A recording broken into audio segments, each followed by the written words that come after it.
Kini tu sana turang na tinalolo ni tiku sana mas ni bono na lolo ni tiku na marama na tambangoni.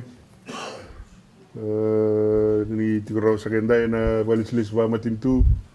To na nito may na Ministry of Trade to may bingara tiku na bulis singa vase lima na muda utamba rito to kasango. Kando kay sa tiku na yada may na singendai. Lolo bina. Teman na bukungan ni mati itu kando kay sa cukup begitu na kaya ngol juga ni may gara binabuli. Membalatan kena wanduri kena paka binakatag sa kana business weekend. Wambo sa mata tu juga weekend na nanda hindi na ni tiko nangangandre ni dakang business iya lebo nangon buli tinga baka bosa ora ni tu ba so ni tu ba mero ni bibul kata kana banananu kinangangan re tinga may bir na leni wono kung nindo sa red sa tumba si kamay na nito na bukungan ni bingara ni buli business tumaro bale ni tiga ni naingu uno sa kana tamba toto kasango so sando rongo tanlo taganga na lebo nangon singge bomba si kamay bondo mo gay bakalawir ni sati ku buli ni sambul nangon sa labo ye kilay sa katiko na mundo bono sango na sarwono kena butinia na vikawa katuranga na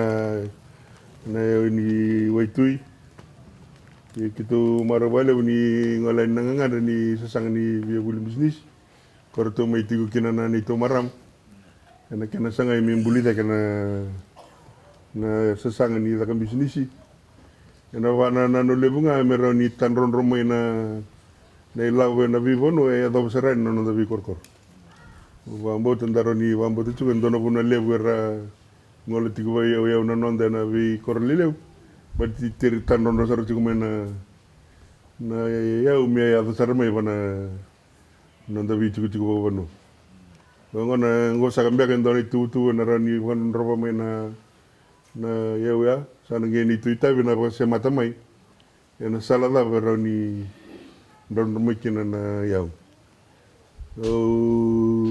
sa vida juga na bibo sa gini taka tela na tamba lebungo dona rongo da nindu na varu ndabu tuwal tunga na polango watikina umomingo si nangone nakalang watikina umomi na bibitu tu patanga inde na raw ngone tigo na wani ini na nito biluta nikito na sangana nito ngutu tako mek tatondolan iso tala na yabuni wakaburilaw pero ni babu na tala na kenan ron rumoy na yaw wana nam to bichu di ba sa katung bagaba na nito bananan kanto kay sa katung kina na ngemenday o ba rabari takatung na turang ni tao city pero leso tu baka sakasaka may malaban yan ang doon na siyang bagay ni Sota ba sakasaka na Sota ni sasanga mga politiki may dakat ko na kena vital noon ni pananan may bulatan na kena sangay may pakaturidig tayo na noon tawano rabari takadi mo si tiri ko na noon na yasana ngangan rab sar ko may ngalamay so ito na sarwa ito na winding-dingin ni ngalamay kay kinta talang ngay kadibaginan na nisa nganga na matintu bakabat sa basi kami otura kanita basi kami asa cukup binang serati nganggo sama ibu kaya pala telang wele na kami na lomoni kanita kan bisnisi go sabi biar tu klay ko binakit tu na Minister ni Vision Affairs Minister ni Tourism na nomni ngane honorable ngavoka kirtal na boni ministry na lebuni kaya basa nga chiko may mbuli da kina ng business na numdo sa lawaturan so no wambo tani chiko tala na babu nubinak no na yalongu me besa nga me bakan dalawa na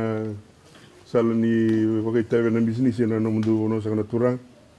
marang na wala ni bisuri chimay sa sabihan rende na bakan daro wala tana bikilay sa chiko raw wati kena bakilay ti ni yang sarchu wale buna Bisa masa maka darju turangan ita.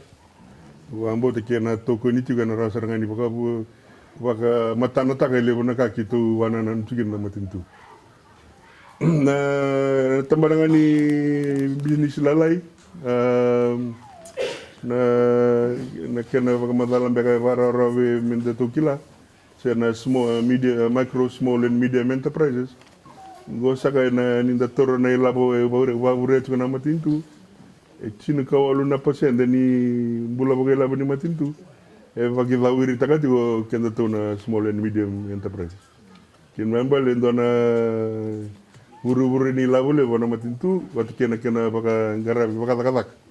Nandali ni bunore kena ibo bagai bola.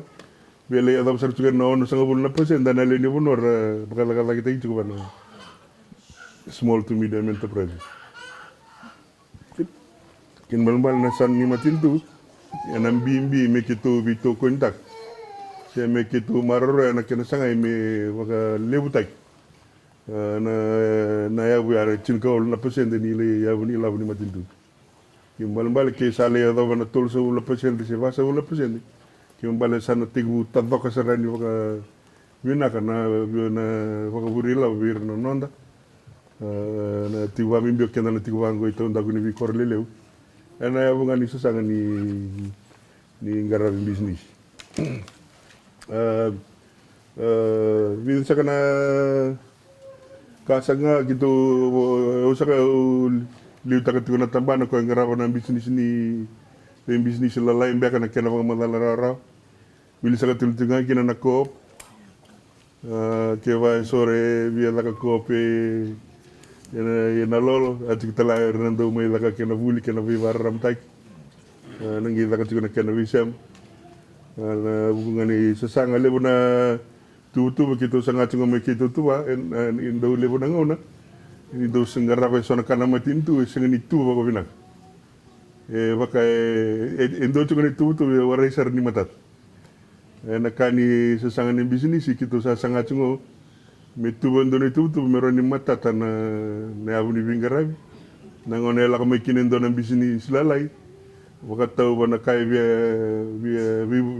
buke kin na matintu sa tigo na bono mengai san me matata kimbal ke sa la kam bisnis rawatigo sa ke va la kabana FDB sa tigo na sala na roni la kina bibu ke me garabi na mungole bona FDB ke ba sengi toyabu tigo talanga ya roni la mai kina na bingarabi meroni semati keuni wa terus gua na kena tutu ndona kena bosa ko pertani ndona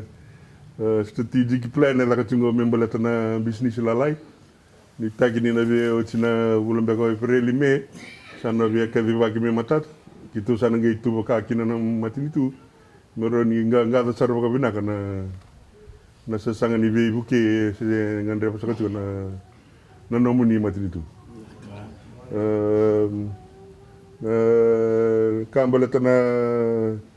na vule mai da katingo sava katu sai bulinga meroni da na kake de ni garabi kinela ngandre bi me da kina kena vi bakarutaki bombo de ando na kale bundu dundando mulum tugini liu ore sarinda vi sema tugume tandari dire tugana la bisnisi singini dona rai mata titigo si salala mendale ya len kinika ni tagi juga ni na bi baru tagir tu me da kap juga ni to marama to na ni to sana tagi bu juga ni dona tostoso me saro ni ngara bikina na bisnis na bi wono ke biti ami bina tonda ni korlele mero ni tagi bu wabure so na buru ni lab me bakan de tagi tel ngakin na nanda wono na nanda ai tigo sa begitu nama tintu sa dosen ni sana reda tal juga na bisa usaha tigo ya tigo na lele buka sama idaka balita na bosile waturangan kena sama idengo na solinia sana meroni da bibu kita kana kanganda vingara vikina na kena wasukai na telos misara kuni dina na ngone sa tigo to sa juga na yala kena vingara vini matintu ese vole besar tu na kamera na ingai tungo na nuita kan ini na rele tigo se sarava na kena na tigu vivisa wile bona kami sanga me vina ka kinno da bono tin ka na mai na bag singa indua nga kito levo na mbole levo itiko da sa rele tigo na valimbula na vikale levo medaka e nande saka tigo mbola taninda garaba tigo ndona kalo e sule na buku sule na kilaka sule talangani yao ningarabi kina nana mbole ngona ndi saka tukuna yalo ni na tosu tukuna vingarabi sa tukuna banana ni na rani bina kata kisarba bina kana na ken ngarabi saka tukuna nanda bono wa mimbi na nanda bakanana nanda sule mai ndona viti virna lubenda kirna mukumunda me sa tuku sa ndona batangi ngi bina ngona sa kitu bono saka kitu na bakada wiriwango kitu tale tako pele una na muni matintu me da katunga na visema na virongol termo dala ke tiku bala so na ngona roni so na taro ke lang mai kitu talanga kitu tale tanga na taro meroni matatanga na so na ka mbega so na nganga tiga ni bonua meroni levako mere lengara wi mena kena kata kata mantu sakina turanga na tinalolo ni tiku sakana masini bono ni tiku na marama do saka juga lana vosa laga sar vosa saka timbenga ni wakabinaka na berni laga juga na vosa waka pertania me tigu saka tukina nanda songo nda isawa tukana kene